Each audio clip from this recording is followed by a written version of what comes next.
শিবা শিবা নমস্কার বন্ধুরা, কেমন আছো? আশা করি সবাই ভালো আছো। হিলিং উইথ মাইকেল চ্যানেলে তোমাদের অনেক স্বাগত জানাই। তো আজকে যে রিডিংটা থাকবে সেই রিডিংটা থাকবে সেই সব বন্ধুদের জন্য যারা রিডিংটা দেখছো। এই যে শ্রাবণ মাস আজ থেকে পড়লো, হ্যাঁ, তো এই শ্রাবণ মাসে অ্যাকচুয়ালি তোমাদের সাথে তোমাদের পার্টনারের রিলেশন কেমন থাকবে। রিডিংটা সবার জন্যই থাকবে, যারা নো কন্ট্যাক্ট সিচুয়েশনে আছো, যারা কন্ট্যাক্ট সিচুয়েশনে আছো, যারা ব্লক সিচুয়েশনে আছো, যারা এক্সট্রা ম্যারিটাল অ্যাফেয়ারে আছো, যারা সেম জেন্ডার রিলেশনশিপে আছো, সবার জন্যই থাকবে। জাস্ট জেনে নাও, এই রিডিংটা যদি তোমাদের চোখের সামনে আসছে তাহলে এই রিডিংটা কিন্তু তোমাদের জন্যই, বুঝেছো তো? তো জেনে নাও এই শ্রাবণ মাসে তোমাদের সাথে তোমার পার্টনারের রিলেশন কেমন থাকবে। ইন্টারশন বলছে ভালোই থাকবে, তবু দেখে নি মাইকেল কি বলছে, ইউনিভার্স কি গাইডেন্স দিচ্ছে। ভিডিওটা তোমাদের সামনে এসেছে, তার মানে বেসিক্যালি তোমাদেরকে কিছু বার্তা দিতে চাইছে, তাই জন্যই, বুঝেছো? তো একটা কথা বলতে চাই বন্ধুরা, সবাই খুব ভালো আছো, আশা করি ভালো থাকো, ভালো থাকতেই হবে, যেভাবেই হোক ভালো থাকাটাই হচ্ছে জীবনের এগিয়ে চলার মূল কাঠি, তাই না? বিকজ যাই হোক না কেন জীবন তো থেমে থাকবে না, জীবন তো চলতেই থাকবে, তাই তো? জীবন তো থেমে থাকবে না, জীবন তো চলতেই থাকবে। তাহলে সেক্ষেত্রে কি করতে হবে? আমাদেরকে যেভাবে হোক নিজের মনকে শক্ত করে হোক, যা সিচুয়েশনে ফেস করি না কেন, আমাদেরকে ভালো থাকতে হবে। জানি খুব কঠিন, আমি জানি, আমার কাছে রিডিং যারা আসে তারা বলে পারছি না ম্যাডাম, কি করব, কিন্তু পারতে হবে। বিশ্বাস করো বন্ধুরা, আমিও সেই ফেস দিয়ে একটা সময় কাটিয়েছি, হ্যাঁ। তারপরেই আমি আমার ঈশ্বরকে পেয়েছি বলতে পারো, আমি আমার নিজেকে পেয়েছি বলতে পারো। তো তোমরা যদি নিজেকে পেতে চাও তাহলে তোমাদের কিন্তু শক্ত হতে হবে, যাই সিচুয়েশন আসুক সেটাকে ফেস করতে হবে। চলো, অনেক কথা বললাম, কিন্তু সবার আগে একটা কথা বলবো, প্লিজ কিন্তু চ্যানেলটাকে লাইক এবং সাবস্ক্রাইবার অবশ্যই করে দিও। তার কারণ যদি রিডিংটা তোমার সাথে রেজোনেট করবে তখনই যখন তোমার এনার্জির সাথে আমার এই কার্ডের এনার্জি রেনোভেট করবে।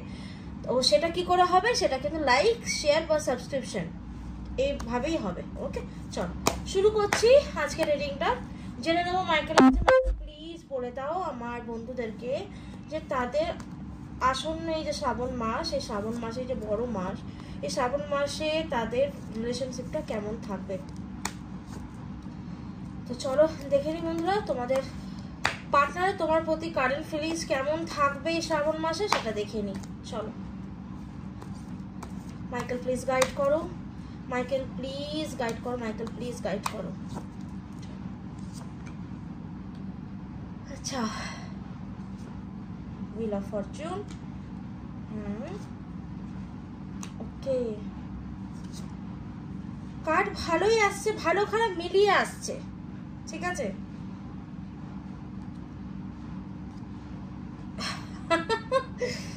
বাবা বাবা রে বাবা, ওরে বাবা রে, কি কি কি কার্ড আসছে তোমাদেরকে আমি যখন রিডিংটা করবো তখন তোমরা দেখতে পারবে। আমার নিজেরই হাসি পেয়ে গেল কার্ডগুলো দেখে। চলো বলি, রিডিংটাই কিন্তু মোটামুটি সব রাশির জন্যই আমি দেখতে পাচ্ছি, ঠিক আছে। রিডিংটা কিন্তু সব রাশির জন্য আমি মোটামুটি দেখতে পাই, সব রাশি এখানে আছে। মধ্যে যেমন সব রাশি আছে, কম আছে যদি বলতে পারো যে না, কম তো কোনো কিছু নেই, রিডিংটা তোমার সব রাশির জন্যই মোটামুটি আছে। তো একটা কথা বলবো তোমাদেরকে, তোমাদের পার্টনার অ্যাকচুয়ালি একটু আর্থিক প্রবলেমে পড়ছে, ঠিক আছে। তোমাদের পার্টনার সে যেই হোক না কেন, তার একটু সাংসারিক প্রবলেম বলো বা আর্থিক প্রবলেম বলো, সেটা তার দেখা দিচ্ছে, তাই জন্য সে একটু তোমার কাছ থেকে একটু বিমুখ হয়ে গেছে, বুঝতে পারছো তো? মানে বা বিমুখ হয়ে যাবে। অ্যাকচুয়ালি রিডিংটা তোমরা যখন দেখবে তখনই রেজোনেট করবে এটা। তো আর্থিক প্রবলেম চলার জন্য সে কিন্তু তোমার কাছ থেকে মানে এই তোমার দিকে একটু বেশি মনটা দিতে পারছে না, যেটা আমি দেখতে পাচ্ছি, হ্যাঁ। কিন্তু তার মানে এটা নয় কিন্তু সে তোমাকে ভালোবাসে না, তার মানে এটা নয় কিন্তু সে তোমাকে ভালোবাসে না, সে তোমাকে নিয়ে ঘুরতে যেতে চায়, এটা সবার আগে শুনে রাখো। সে তোমাকে নিয়ে শ্রাবণ মাসে ঘুরতে যেতে সময় তোমাকে নিয়ে প্ল্যানিং করতে চায়, সব কিছুই আছে, কিন্তু প্রবলেমটা হয়ে গেছে তার আর্থিক অনটন, হঠাৎ করে যেটা তার জীবনে দেখা দিয়েছে, ঠিক আছে। তো এই কারণের জন্য সে একটু তোমার থেকে বিমুখ হয়ে গেছে। তাই জন্য তোমার সাথে তার মনে হচ্ছে এখন তোমার দিকে মন দিলে তার হয়তো বলতে পারো যে তার যে বাধাগুলো আছে, যে প্রবলেমগুলো আছে, সেটা সে ফেস করবে বেশি তোমার দিকে, তাই একটু মনটা সে সরিয়ে রাখতে চাইছে। কিন্তু কি জানো তো বন্ধু, অদ্ভুত ব্যাপার, সে অ্যাকচুয়ালি সামঞ্জস্য করতে পারছে না, সে চাইলেও কিন্তু পারছে না তোমার থেকে দূরে নিজেকে সরিয়ে রাখতে। যারা ব্লক সিচুয়েশনে আছো তাদের ক্ষেত্রেও কিন্তু সেম ব্যাপারটাই হচ্ছে। হ্যাঁ, যে তোমার থেকে তো সে তোমাকে ব্লক করে রেখেছে, কারণটা কি জানো? কারণটা হচ্ছে একমাত্র, সেটা হচ্ছে আর্থিক প্রবলেম। এই মুহূর্তে তার আর্থিক প্রবলেম আছে, তার জন্য তার পারিবারিক সমস্যাও দেখা দিচ্ছে, বুঝেছো? এক্সট্রা ম্যারিটাল অ্যাফেয়ারে থাকবে, সেটাই একটাই কারণ বলবো, তার পরিবারের মধ্যে আর্থিক অনটন হঠাৎ করে আসার জন্য তার পরিবারের মধ্যে একটা সমস্যা দেখা দিচ্ছে, তাই সে তোমার কাছ থেকে দূরে সরে আছে এখন। তো এই কারণের জন্য সে নিজেকে একটু বলতে পারো স্পেস দিচ্ছে। কিন্তু স্পেস দিলে কি হবে? সে তোমাকে রাগ দেখাচ্ছে, যদি কেউ একটু লেস কন্ট্যাক্টে আসো, যদি ফোন করছো তাকে বারবার রাগ দেখাচ্ছে, দূর ওর নামটা রাগ দেখাবে, আগামী মাসটা এরকম হবে, দূর ভাল লাগছে না কিছু এরকম বলবে। কিন্তু তার মানে এটা নয় কিন্তু সে তোমার সাথে কোনো প্ল্যানিং করছে না বা তোমাকে দূরে সরে দিচ্ছে না, সেটা কিন্তু না। সে কিন্তু তোমাকে নিয়ে ঘুরতে যাওয়ার প্ল্যানও করছে। ইভেন সে বলতে পারো একটা সময় হয়তো সে ভাবছে দূর এইসব ঝামেলার থেকে বেরিয়ে গিয়ে আমি আর ও একটা সুন্দর সময় কাটাই, এটাও তার মনের মধ্যেখানে কিন্তু চলছে যে এত ঝামেলার মধ্যে আর আমার ভালো লাগছে না, বা চলবে আর কি, তো এত ঝামেলার মধ্যে আমার ভালো লাগছে না, তো আমি কি করবো দূর এসব থেকে বেরিয়ে গিয়ে আমি নিজের অন্যামটাকে আমি ওর সাথে সময় কাটাই, আমার মনটাও ভালো থাকে, সবকিছু ভালো থাকে, আমি সেটাই করি। কিন্তু করতে গিয়ে বাধা বললাম না, পরের মুহূর্তে আবার একটা জিনিসই মনে হচ্ছে, তো কি করি, আমার আর্থিক দিকটাও তো দেখতে হবে। তো সেখানে দেখো, সেখানে তোমাকে কিন্তু কি গাইডেন্স দিতে বলা হচ্ছে, তোমাকে বলছে তুমি সেলফ লাভে থাকো, তুমি বেশি তাকে বিরক্ত করো না, ঠিক আছে? তুমি তাকে বেশি বিরক্ত করো না, তুমি তাকে বেশি ঘাটিও না, তুমি তোমার সেলফ লাভের মোডে থাকো, তুমি তোমার দিকে বেশি নজরটা দাও, এটা বলা হচ্ছে। কিন্তু তুমি তোমার দিকে বেশি নজর দাও, তুমি তোমাকে নিয়ে এখন বেশি ভাবো, ও নিজে এমনিই চলে আসবে, কেন পরিবর্তন হবেই, যে সময় আছে সেটা হঠাৎ করে পরিবর্তন হবে। হুইল অফ ফরচুনের সাথে ম্যাজিশিয়ান, সময়টা না হঠাৎ করে পরিবর্তন হয়ে যাবে, কি করে হবে তোমরা নিজেরাও ভাবতে পারবে না। মহাদেবের কৃপা, মহাদেবের আশীর্বাদ, বুঝেছো? যদি কেউ প্রবলেমটা অলরেডি ফেস করছো, তাহলে জেনে রাখো আগামী আসন্ন শ্রাবণ মাসে এই তোমাদের সাথে এই জিনিসগুলো ঘটবে, এবং সেটা একদম নির্ধারিত।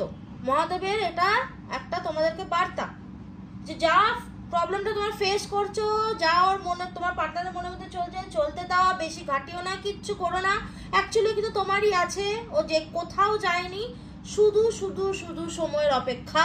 তার একটা কিছু ব্লকেজেস আছে, তার কোনো কার্মিক কাজ আছে, সে কাজগুলো সে করেই হঠাৎ করে দেখবে তার লাইফের মধ্যে পরিবর্তন এসছে, ম্যাজিশিয়ান। এবং তার সাথে হুইল অফ ফরচুন, মানে ভাগ্যের পরিবর্তন হঠাৎ করে হবে, বুঝেছো?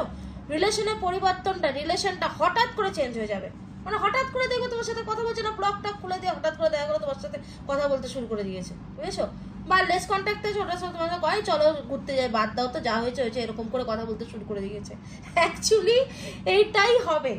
তো তোমাকে তাই জন্য কি বলছি জানো, তাই জন্য তোমাকে বলা হচ্ছে যে প্লিজ তোমরা একটু নিজের সেলফ লাভের মোডে থাকো, অত বেশি পাত্তা দিও না, ও কোথাও যায়নি, মহাদেব এটাই বলছে, কোথাও যায়নি, ও এখানেই আছে, এখানেই থাকবে, আর কোথাও যাবে না। শুধু তুমি বেশি আমাকে ঘাটিও না, ও ঠিক চলে আসবে, আমি ঠিক ওকে তোদের কাছে পাঠিয়ে দেবো, এটাই মহাদেবের উক্তি তোমাদের প্রতি, বুঝেছো? তো কার্ড তো ভালোই বলবো, কারণ এর যে রেজাল্ট সেটা তো অবশ্যই ভালো না, হঠাৎ করে একটা পরিবর্তন চলে আসবে, ভাগ্যে সবকিছু চেঞ্জ হয়ে যাবে, সেটা হ্যাপি এন্ডিং হবে, সবচেয়ে বড় কথা। বিকজ অনেকগুলো মেজর আরকানা এসছে, এবং যেটা যে ধরতে পারি ইটস আ হ্যাপি এন্ডিং, কোনো দুঃখদ এন্ডিং আমি দেখতে পাচ্ছি না কার্ডের মধ্যে। যদি হতো আমি ডেফিনেটলি বলতাম, কিন্তু না। ইভেন অদ্ভুত ব্যাপার, ও তোমাকে যেহেতু বলা হচ্ছে সেলফ লাভ মোডে থাকতে, তুমি যদি এরকম থাকো তাহলে ও নিজেই ধন্দে পড়ে যাবে, এবং নিজের তাহলে সেই জিনিসটা যেটা তোমার সাথে যোগাযোগ করছে না বা তোমার সাথে বাজে বিহেভ করছে, তো সেটা থেকে বেরিয়ে এসে তোমার সাথে দেখবে রিলেশনটা ভালো করে নিয়েছে। তাই জন্য তোমাকে বলা হচ্ছে কিন্তু সেলফ লাভের মোডে থাকতে, থাকো, ঠিক আছে? ও সবসময় ওর পিছনে ডান্ডা করে যেও না, সবসময় পিছনে কাঠি করে যেও না, ওসব করে কিচ্ছু লাভ নেই, সেলফ লাভের মোডে থাকো, ঠিক আছে? ও ঠিক নিজের সব জিনিস থেকে বেরিয়ে এসে নিজেকে স্টেবল করে নিয়ে তোমার কাছে একদম চলে আসবে। তোমার কাছে একদম চলে আসবে, তুমি নিশ্চিন্ত থাকো। এবং অদ্ভুতভাবে সময়টা একটা পরিবর্তন ঘটবে, অদ্ভুতভাবে। রিডিংটা যদি কারো ভালো লাগে থাকে অবশ্যই সাবস্ক্রাইব করে দিও এবং একটা শেয়ার করে দিলেও খুব ভালো লাগবে। এবং এই জিনিসটা যদি তোমাদের সাথে ঘটে, প্লিজ ইউনিভার্সকে থ্যাংক ইউ জানাবে, অবশ্যই জানাবে। আর ঘটুক না ঘটুক, রেজোনেট করুক না করুক, থ্যাংক ইউ গ্র্যাটিটিউডের মধ্যে সবসময় থাকবে। তো thank you universe, thank you Michael, thank you all the angels, love you Krishna, Shiva Shiva. এই মাসটা সবার ভালো যাক, হ্যাপি এন্ডিং দেখতে পেলাম, তাই জন্য তোমরা চিন্তা একদম করো না। খুব ভালো থাকো, সুস্থ থাকো। চলো আজকে এই পর্যন্তই।